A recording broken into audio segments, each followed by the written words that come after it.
Hello, welcome back to the Land of Kakiak. I am Laurel and I am an RC-based homeschooling mom to 3 boys. So I want to talk about simplifying your life so that you have more to give to the areas that are most important to you. So for me right now, that is homeschool.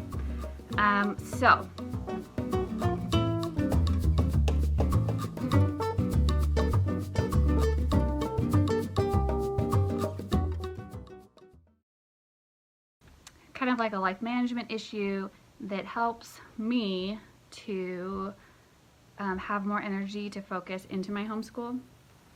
On my list, I have 3 influences that have kind of shaped my thinking on this. One is Dawn over at The Minimal Mom. She's a YouTube channel, and I'll link her channel down below. She's very popular, so you might already be familiar with her. But she's got tons of videos. She's a minimalist. I would not call myself a minimalist, especially not in the schoolroom. I'm trying literally to build my own home library. So anyways, I'm not a minimalist, but I've highly simplified other areas of my life so that I have what I call spoons, which I'll explain next for homeschool. Okay, so spoons, I cannot remember where I came across this.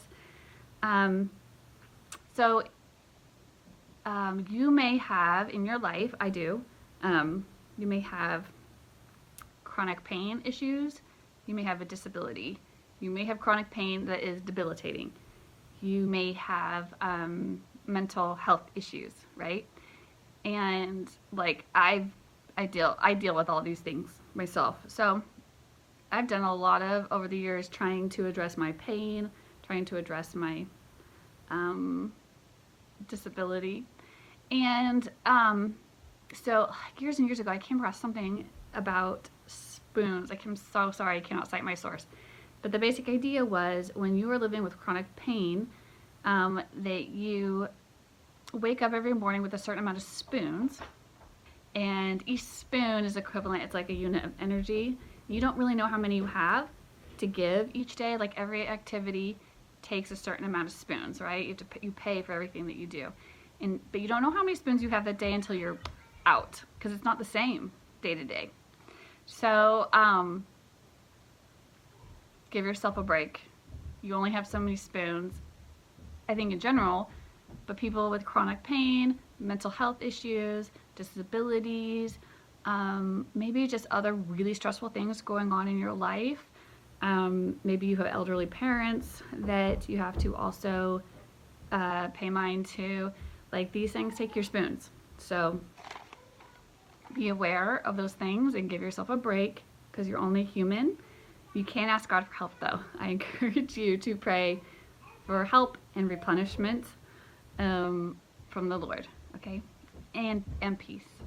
All right, so then my third influence was from Dr. Jordan Peterson, and so he talked one time about that he can only really do like concentrated, really productive work, because he writes books and things that take a lot of mental energy, maybe 3-4 hours tops a day, and if he goes over that, he is like really pushing himself, then he pays for it the next day. This is something that I definitely have experienced, and it gives me some comfort that somebody like of a caliber like Jordan Peterson also has this, right?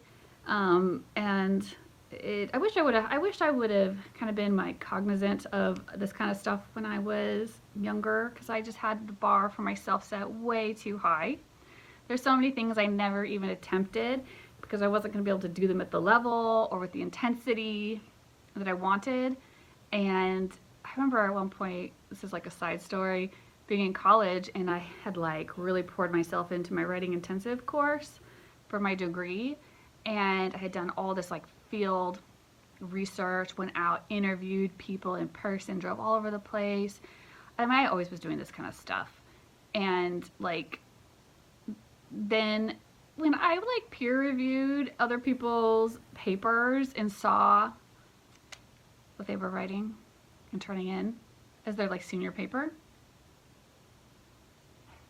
it's not that they were doing anything wrong, you know what I mean? I just realized that the bar was so much lower than I had set for myself. And I really wish I would have known that at the beginning of college. Anyways, do you know what I mean? Anyway, so those are like 3 influences and things that are kind of like shaping my thinking.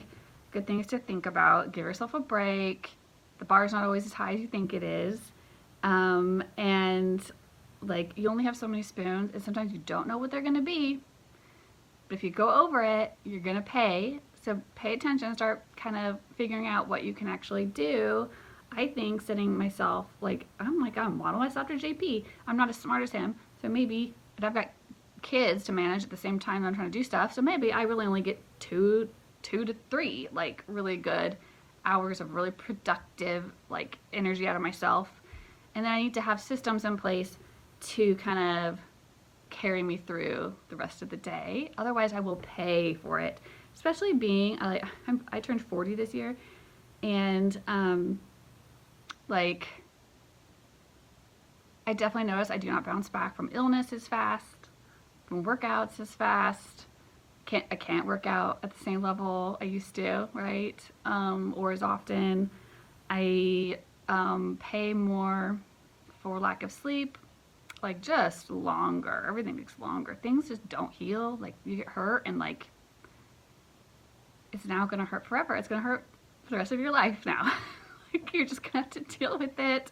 So like be kind to yourself. So I wanted to give you, so we all probably have a goal, right? So those are my influences. That was the first thing I'm gonna tell you about.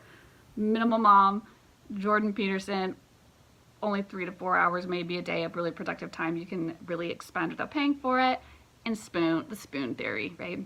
So number 2 I want to talk to you about is goals. So my goal for me and maybe you is to have more energy for homeschool, right? I think I was really drawn to RC because I was super burned out. I was super burned out. I absolutely hated homeschool. It was miserable for me. I was doing box curriculums. I hated them. Like the kids were just, I mean, they're obeying. They're like, no one's flourishing. I was frustrated. I was so burned out and feeling, because my bar was always set too high. Naturally, it's just, I'm neurotic. So my bar is always too high, so I can just feel bad all the time, right? And like, I found rest in RC because you can just do the really RC purist method. And this is where I recommend everyone start the Robinson curriculum, just do the purist method. I would just do the 3 R's, allow you and your kids to have some rest and some decompression, and rearrange some things in your life, simplify as much as you humanly possibly can, and you will feel, at least I did, like your stores of energy returning, your brain fog will lift, you will be able to think, you'll be able to diagnose and treat problems that come up in your homeschool, but that takes a lot of mental energy. I can't be suffering from decision fatigue because I don't have systems in place, and so I'm constantly making decisions on daily, one after the other. That's stealing my mental energy and my productivity with all these, mundane decision-making things. So, like, I wanted to start maybe a series where I go into systems I put in place, things I have highly simplified to relieve myself of that daily decision fatigue, and then channeling that towards my passion, which is my children's education and my family and my love for the Lord, right? I also want to have energy left over to think about even higher things in education, right? So, like, what's really important in life, Anyways, so I wanted to leave you today with one concrete, hopefully helpful tip. And this is from my own experience, because all I can really talk about. And that is to highly simplify your wardrobe and make like capsule wardrobes for the season. So I would say, and I I really came across this during pregnancy when all I had was just a couple pieces of maternity clothes that I just had to like keep wearing over and over. And I absolutely loved it. Loved it. And I'm like, I mean, I'm no clothes horse. I absolutely loved it. Anyway, so that one thing, not making just stressful decisions, spending an hour trying to figure out what to wear every morning or whatever. Like, I mean, and I was working at the time, so like I did care more about my appearance and clothes and stuff. But that is carried forward, and I call it my mom uniform now. So here are my tips for building a uniform. And then you're going to personalize this to your own, you know, to your own lifestyle. Like maybe you are working, like, you know, maybe you are a clothes horse and like to do some stuff with your clothes. But like these, if you're trying to, like I was trying to simplify literally everything so I can focus in on my passions and like my family's like real needs. These are my suggestions for building a highly simplified wardrobe based on uniforms, daily uniforms, and this is what you do. So number one, you go through your closet and you sort out all your clothes into the seasons that they would fall into. So I'd wear, you know, sweaters are for fall and winter. Like I really do this in like 2. I don't really do 4. I do 2. I basically do fall and winter and spring and summer clothes kind of together because a lot of those are going to be able to like mix and match between them. And then do a little bit of research on like let your kids, if you're doing a bunch of extra stuff with your homeschool RC stuff, just go kick it down next week to just RC Pure, right? Just reading, writing, arithmetic, and do some research. Like let your mental energy go into some research time. These are my suggestions. So first, figure out what is your, you might already know a lot of this stuff. So what is your most flattering neckline? So like for me, personally, is what I think. I have a long, kind of a long skinny neck and not a lot of volume in the bosom area. So I'm not going to be wearing V-necks, right? Because that elongates that and I can't fill them out anyways.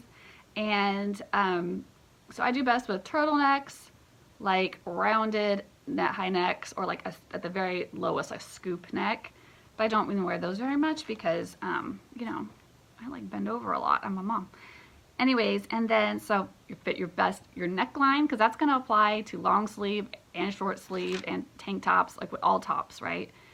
So find out that, figure out what color you are. So like, you know, are you an autumn, a winter, a spring, a summer? So I think I'm a winter. So my complementary colors are going to be mostly like cool colors. See, they look better with my cool toned eyes and skin. If you look better with white gold, then you are probably a winter or a spring, I believe. And then if you look better with yellow gold, I think you are more of a summer or autumn, I think. Anyway, so yeah, I definitely look better, I think, with white gold. It's more flattering and to my skin tone and stuff. So I try to pick things that are either neutral colored, you know, like I do some taupes and some like browns, or cool, or like black and white, you know. And so whatever you are, find your complementary colors to you. And there's videos out there to help you figure that stuff out. And then what did I say? Oh yeah. Then figure out what your like body type, what's your flattering like jeans, right? Like jeans or leggings or like whatever your bottoms are, and or like skirts. Like I know that I'm most flattering, like if I'm going to wear a dress or a skirt or something, I'm better with like an A-line is like what's best for my figure type. But for my daily uniform, I'm not wearing dresses except in the spring and summer. But we live in the South and it is hot and humid. You want to just put that one cool flowy dress on. So I just wear a lot of like really loose summer dresses for comfort, right? Anyways, so then you know, get if you got like, so I like this color, I like this t-shirt, it's like one of my favorite Amazon t-shirts. I have like 8 of them in my complementary colors, right? Then, so know your neckline, know your bottom fit that looks best on you, is the most comfortable. Like I like a high-waisted skinny jean because I wear a lot of boots and I like my pants big inside my boots, okay? And then have like a cardigan or like one of these kind of like house coat type things to put on because on and off, you know, got comfortable. And then I try to do one pair of boots, right? One pair of dress shoes, one pair of like house shoes or like warm weather shoes. I have these like Skechers, kind of like boat shoes. I have like 3 pairs in 3 colors. And like one pair of sandals. And I have to have one pair of outside boots. So I've got like some rubber boots. They're at my back door because my backyard gets really muddy. And it's like, and I go into the chicken coop a lot. So whenever I'm in the backyard, I just slip on my little outside shoes. Don't wear those things in the house. And then for accessories, I would only, like, all I wear is my wedding ring most days. The most I'm going to do is either wear one bracelet, one necklace, I have like a simple chain with a cross, or one pair of stud earrings. Just go super simple. And like, that's all I really have to say. Like, so to recap, to make that simplified, build a uniform based on your coloring, your neckline, and your bottom fit, and have like one pair of shoes per category, and highly simplify your accessories, and like you'll feel pretty good. Like you'll be comfortable. You won't have to think about it. Like I get dressed in the dark because I know my pants are on top. I just reach up, I grab a pair of pants on, put those on. Whatever season I'm in, because right now it's fall, so that's why I'm getting pants. Whatever season I'm in, I'm like rotating them through my closet. So I literally can reach in, grab any shirt off the hanger, put it on, and then would literally reach down to where my sweaters are, grab any cardigan or any over the top shirt, you know, sweater or sweatshirt, and like I am dressed. And it's complementary colors. It's the right fit for me. It's the right neckline. And then, you know, I usually just wear hiking. I like love wool, like hiking socks, because they're thick and they pad my feet around the house. But, you know, I just know if I need to go out, I have either like my fall and winter boots or my like boat shoes, basically, that I'm going to slip on. And like, I feel kind of cute, like not, you know, you don't want to feel bad. I feel modest. I feel cute. I feel flattered, you know. And like I feel prepared for the weather.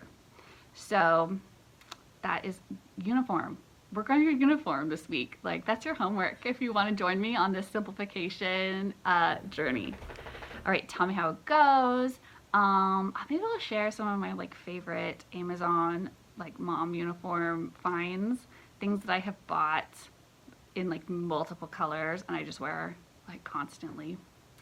But it'll take a huge mental load off of you if that's something that is sucking your productivity out. Okay, well, stay tuned. Maybe next time I'll move, because we always start simplifying closest to ourselves, right? With what we control, closest to us, like we're physically putting on our body. Maybe next I'll move out to like